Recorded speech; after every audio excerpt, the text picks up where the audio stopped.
Hey folks, welcome to Tea and Type, your time to chill and make words. This is episode 9, Story Structure. I'm MK England. Hi, everybody. I'm Jamie Packton, and tonight with us is our friend Joan. Hi, I'm Joan. Um, I guess I'll talk a little bit about myself now. I am a young adult writer, agented with Folio Literary Management with John Cusick. I am a Pitchwords 15 mentee, hence why we're friends. And I'm also a Pitchwords mentor for years 2016 and this year. Our team Pusheen and my co-mentor is Mara. Yeah, I'm currently a student at the University of Pennsylvania in my senior year, so trying to figure out like what to do afterwards. And yeah, just trying to balance all of that and writing. And Joan writes these beautiful, sweeping, epic, what do you call it? Like you say, are you marketing it as like Chinese Game of Thrones? Or I've seen that in Twitter. And tell us, That's who you write? Michaela's pitch. Michaela, is Pitchwords' friend, and she was the one who actually was like, oh, you should pitch this as Chinese Game of Thrones. And so that's what I pitch it as. I'm not sure what John pitches it as, but yeah. Yeah. That's awesome. Epic awesomeness. Mm-hmm. And her writing is beautiful. So, gorgeous. Hopefully sometime in the near future, you'll be able to get your hands on it. So we have to start off with our traditional question, of course. What are y'all drinking? Jamie? I think you know. I'm drinking sport tea out of a coffee mug. Shocking. Joan, what do you got? So I'm using my Tubbs mug for those who play Neko Atsume. Tubbs is my favorite kitty, and it's just English breakfast because I need caffeine. That's fair. To go. Yeah. Yes, that is fair. I have to get up super early tomorrow to go look at houses, so I am just sticking with green tea today and just something simple out of the box. It's just green tea with some pomegranate in it, but the Stormtrooper mug makes it extra, so I don't know. It works. So we're here to talk about story structure this week. So I guess let's just start off, we'll throw this one at Joan, but, we can all jump in. Do you have any particular story structure resources or techniques that you use when you're planning a story? Yeah, so I actually didn't really get to look at story structure until last year when I was rewriting a book. So the research that I use, I'm trying to find it actually right now. I'm pretty sure it's when you Google story structure. It's like the 7-act one on the website, Writers Helping Writers, I believe. No, Authors to Writers, yeah. So it's the 7-point story structure. It's like one of the first things that comes up when you Google story structure 7 acts. And that's really the resource I use because it not only outlined the points, it also gave examples from like popular books like Harry Potter or Star Wars to like illustrate those points. I find it really helpful. And I think, yeah, that's all I have to say for now. So what are the 7 points? Do you have them? I mean, do you have like, you don't have to say them perfectly, but just kind of like, do you start? Yeah, so Megan, do you have it right there? No, I was grabbing mine. Okay. Oh, so what are the 7 points, or what was the question again? Sorry. Yeah, no, just kind of like what are the 7 points? Because I mean, I know some people use just 3 acts, some people do 5 acts. So if you're thinking 7 acts, like what are you thinking about, Okay, so I think it's less like, so I don't really think of stories in acts because I think like depending on the story that you write, you might write like a 3-act story or a 4-act story. So I guess like the main points I adhere to are, so the 7 points are the hook, the first plot point, the first pinch point, the midpoint, pinch point 2, second plot point, and resolution. But the ones I really think about the most are the midpoint, so the 50% mark, the first plot point, the 25% mark, and the second plot point, the 75% mark. So I guess when I am crafting my story, I'm really thinking about those 3 points, and then I fill in the rest of the points that make up the 7 points along the way, sometimes even intuitively without really like ahead of time saying like this is going to be like my pinch point. Yeah, that's what I do too. When I'm working on stories, I always, and I use that 7 point act, although sometimes I make myself crazy as I'm trying to figure out, what's the pinch point here, right in between. And it doesn't work always like that. It just, if you're working towards that first plot point and the midpoint and then the final or the second plot point, it does seem to come together, and I think one book of mine that you read, you were like, how did you bring it all together? And I'm like, only through the magic of this method, truly, because it doesn't normally like all come together that tidily. But yeah, Megan, what do you use? I recently, I guess I'm a recent convert to story engineering by Larry Brooks, which I gotta say, I cannot necessarily wholeheartedly recommend this book. I cannot say it was an enjoyable read, but I went through and took really detailed notes the first time so that I would never have to read it ever again. And I think what speaks to me about this particular method, it actually has all the same points as the 7 point story structure. And those have the same points as like what K.M. Wieland goes over in her books. And like a lot of these methods have the same sorts of beats contained within. But what appeals to me about this one is that it really emphasizes like the flow of information to the characters. And that's something that I struggled with a lot early on. Because I would write these sort of like complex, plotty sci-fi books, and I'm like, okay, but like at what point do the characters learn this so that this can happen later? And like keeping it all straight in my mind was not happening at all. So this really hones in on, at 25%, they get their first real clear look at what they're up against, and they learn some new piece of information that changes the way they perceive the antagonist. At 50%, they learn some new piece of information that turns the whole problem on its head, that changes the context for what they've been up against. At 75%, they learn the last piece of information they need to do, the final charge towards the end, go toward the final battle, whatever it may be. So thinking of it in terms of what the character knows when, I personally found that really helpful. So that's why I go to story engineering and breaking it down into kind of those 4 blocks of like the setup, the wanderer, where you're having your really human reaction to all of the things that are happening. And then, going on the offensive, actively, going after the problem, and then resolving everything at the end. Like those 4 blocks make a lot of sense in my brain. I mean, you think about like Harry Potter, right? And I'm sure you both have seen J.K. Rowling's like spreadsheets where revealing this, and she's got all of these mini plot lines, and they're just beautiful. And I'd like to put a poster on my wall of one of those. Just, right? But that is her genius, right? Is she's parceling out these bits of information that parts of her cast know, and then others don't. I mean, Dobby or Creature knows so much more than Harry at any given point in time. And so you've got whole, hundreds of pages built around Harry attaining their knowledge. And then, Neville learns something. I mean, it's great. It's really well done in that way. And I admire it greatly. And I still strive to do that. But I think that notion of what does your character know? And this is what we talked about with this story series is you can't talk about structure without talking about characters. And you can't talk about, they all do sort of work together. But I do like this notion of, well, it's more organic to say, what do they know? What do they need to know? How are we going to get them there? And, that's smart. Yeah.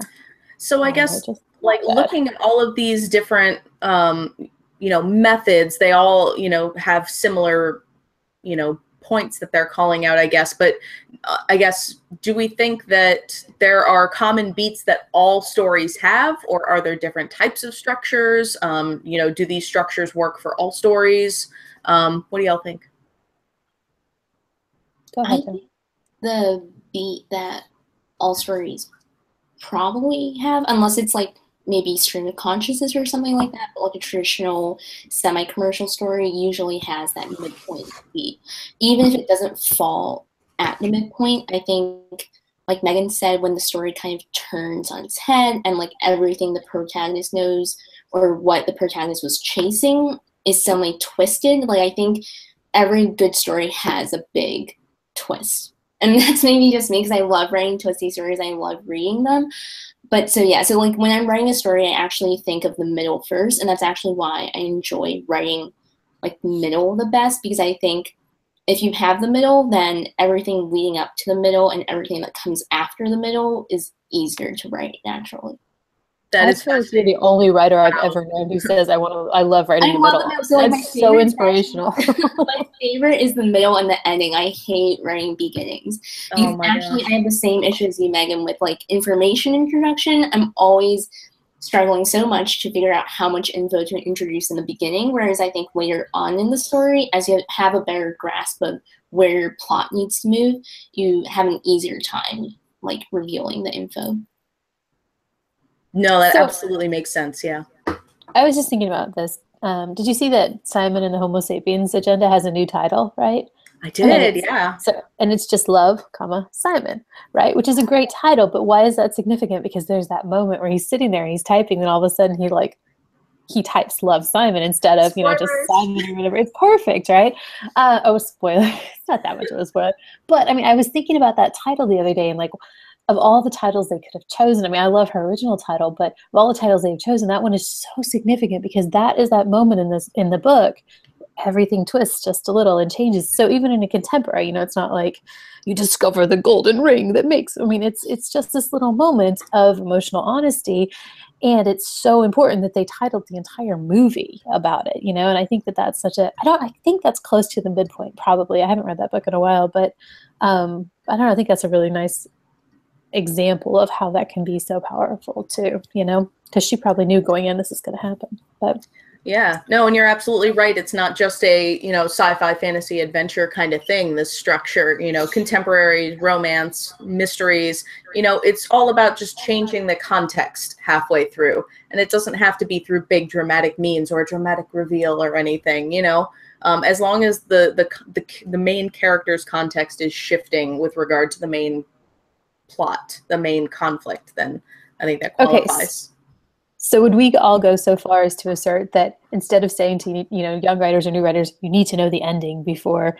you need to know the middle and the turning point? Would that be our advice and our takeaway here? I would say, yeah. I feel like, yeah, because if you have the ending set up, I think, not the ending, if you have the middle set up, the ending, you actually have a few options, like no matter like what middle you choose. And I think if you are like half pantser, half plotter, which I think I sometimes still am, like it's better just knowing the middle, and then as you write from the middle, more things get revealed, and then you choose your ending rather than like choose your ending and like just going from there.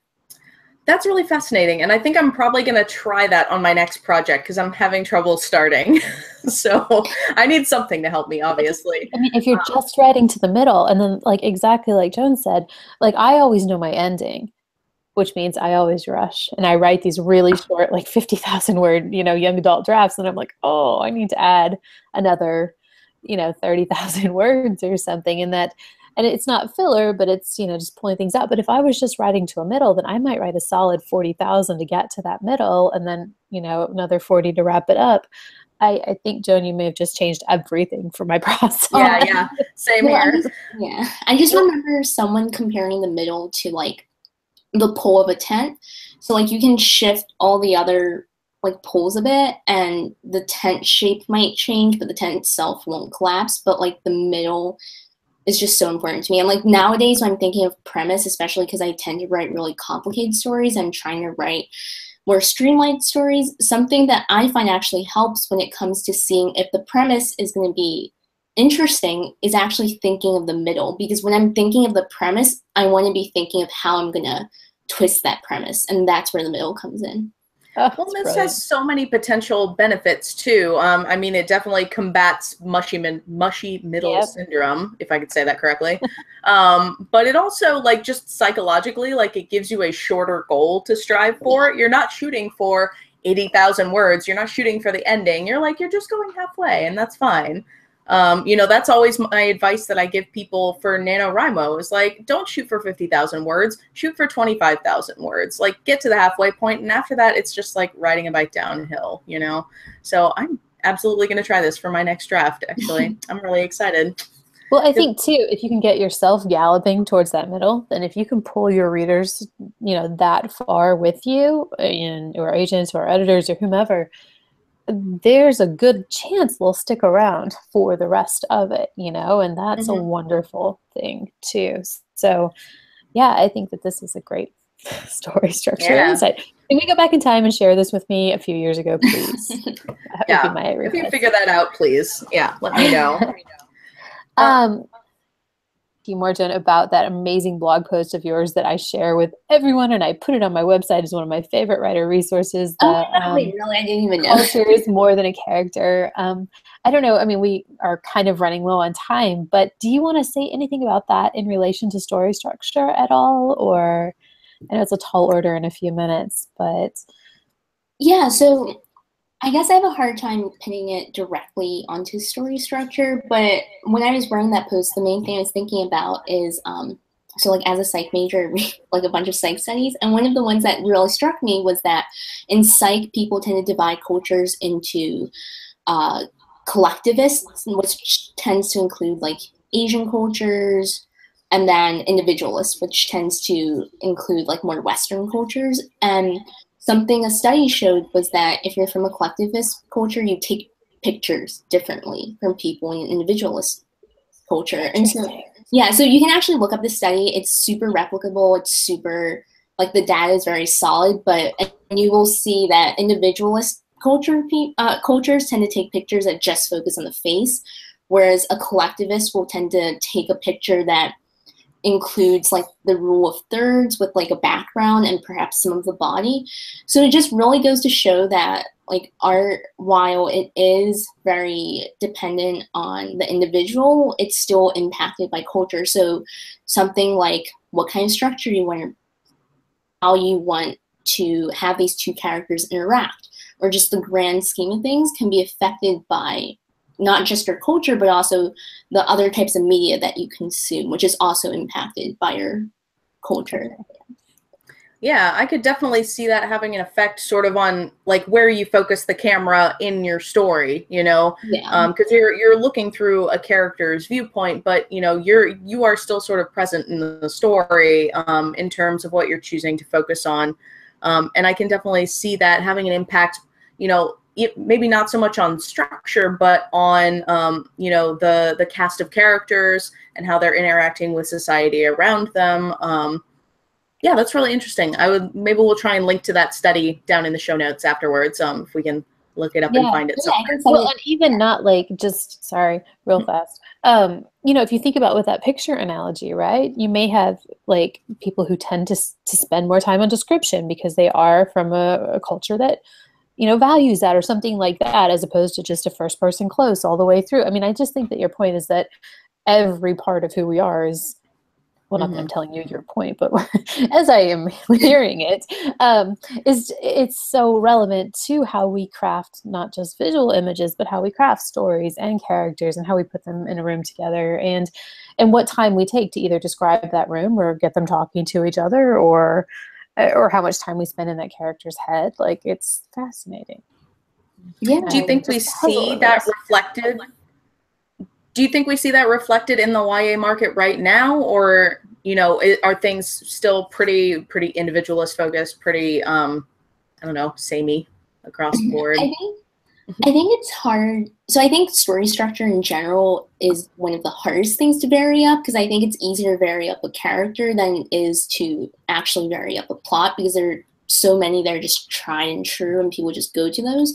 So I think it's very hard to say that YA itself is samesies because of culture. I think it's more in general. When I was writing that post, I was thinking of how like different types of entertainment are mainstream in different types of cultures. So like in like Korea, like the Korean drama is so different from what we consider like TV shows here. And like in China, actually web novels are super big, to the point that drama series will actually adapt their screenplays based off like what we would consider like just like Wattpad like stuff, but like actual big productions would come out of that and lots of people read it. So it's interesting just how different stories become like big in different cultures. And so I think YA is definitely really big in the US, and I don't really know like why, whereas like, but yeah, that's just, I lost my train of thought, but yeah. No, that makes sense, and that's actually a really interesting point. I guess we only have like a minute left, so I would love to just, you know, really quickly, if you want to talk about like your experience being at this exciting stage of writing, you know, while you're in college and while you're a senior, and that just sounds really overwhelming to me. I was just gonna say it's like more overwhelming than exciting. Yeah, I guess just like as everyone else says, you just have to make the time. Everyone is busy. Like even though I feel like, oh, I'm so busy as a college senior, I know I'm just gonna be as busy when I get a job. So it's really just like you have to decide what your writing time is, and sometimes you have to scale back on other things. But like being willing to do that, and also just finding balance was helpful for me, even though the balancing part is argue whether or not I do it successfully. But clearly, like the things you're doing in college are also resonating with your writing. I mean, wasn't it Veronica Roth that was a psychology major too, and she wrote Divergent based on like some of her studying of different types? And I'm not at all saying your books are like that. I'm just saying that, like, I mean, I'm actually writing a book that pulls deeply on what I learned at college a very long time ago. And like, I think that's cool, the way that what your, you know, these case studies can talk to sort of what you're putting into your books, or what, you know, just kind of the insights you're drawing as well. And yeah, I mean, sorry, that's just you're doing a great job. Yeah, that's actually one of the reasons why I decided to become an East Asian and language cultures minor, because I really love history, but I wanted to focus more on the history that might inspire my writing. So yeah, definitely I feel like for all college students out there, just take advantage of the time that you have to do free research, free books on hand. Like really take advantage of that. Well, didn't Tomi go, she studied sort of things for her book. She did like extra study on that, I think in Harvard, right? She went down to South America. Am I remembering this right? Yeah. I mean, so that's even a good tip for writers who are in college. Like, yeah, use your studies to help kind of let you learn about what you want to learn about, because heck yeah. My college had flat rate tuition above like 12 credit hours, so I was like, I'm gonna take all the things. It's free. Yeah, it's gonna be cool. Like I took astronomy as one of my general requirements, and everyone hated it because it was a gen requirement. But like you never know, maybe one day I'll write sci-fi. Totally. Yeah. Awesome. Well, I guess let's just end really quick. Does anybody have a thing to recommend this week? It can be book, TV, movie, a product, anything. A product. I'm eating great cookies right now.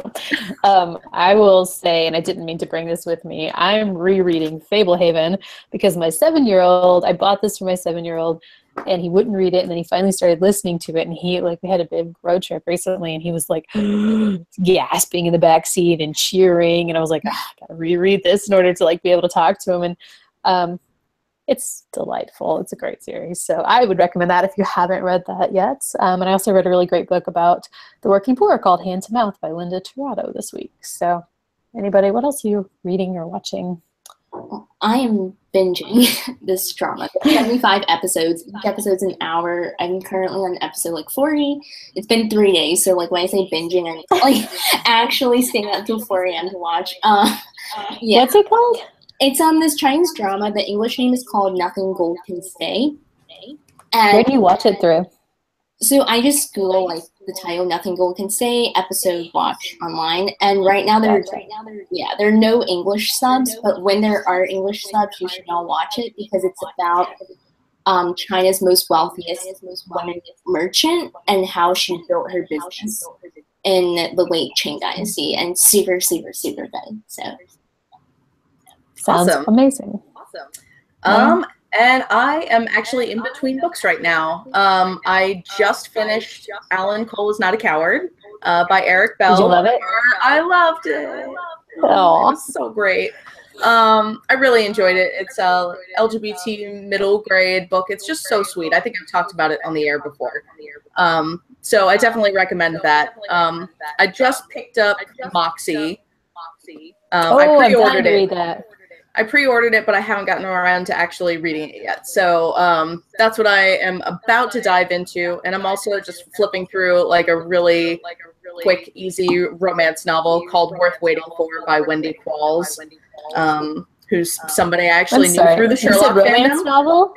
Yeah, I read a romance novel once in a while. What of it? Oh, okay. No, nothing. Occasionally. I think that's funny because like I'm reading also a spy-fi right now too. You know, there's just these other ones. I sometimes jump into other genres. You know, I wanted something light and fluffy right now, so there you go. Like, I'm buying a house. That's stressful, you know? All right. Totally. So I guess we're going to hop over on Twitter and do some writing sprints. So we hope you will all join us. Just go over to hashtag #TNType. We'll be sprinting until about 10 p.m. Eastern. In the meantime, you can follow us all on Twitter. I'm Geektastic Lib for me. At Jamie Pacton for Jamie. And I'm Joan He Writes. There we go. All right. So don't forget to subscribe down below so you don't miss our next episode, which is going to be next Monday, October something or other. 16th. There you go. 16th. Thanks, Jamie. Yeah. This has been TNType. Let's go make some words together. Bye.